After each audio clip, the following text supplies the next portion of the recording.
Güneş vurur kalbine, ısınırsın.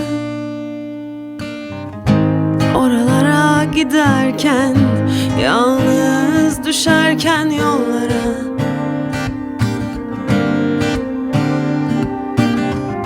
şiirde her şeyi bırakırsın, neden olmasın?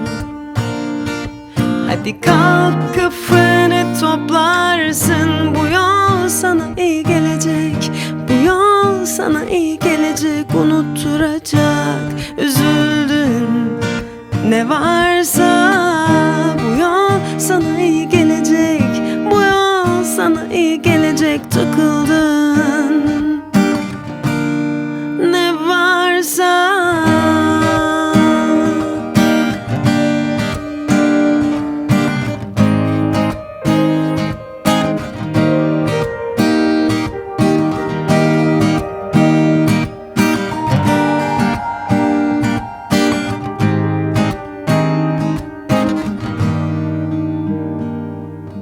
Bu bir yol şarkısı, unutturması çabası, gürültüyü, patırtıyı.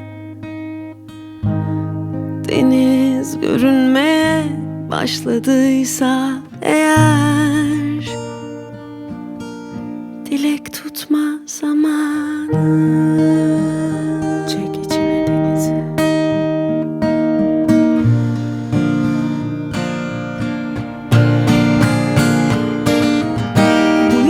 Sana iyi gelecek, bu yol sana iyi gelecek. Unutturacak üzüldün ne varsa.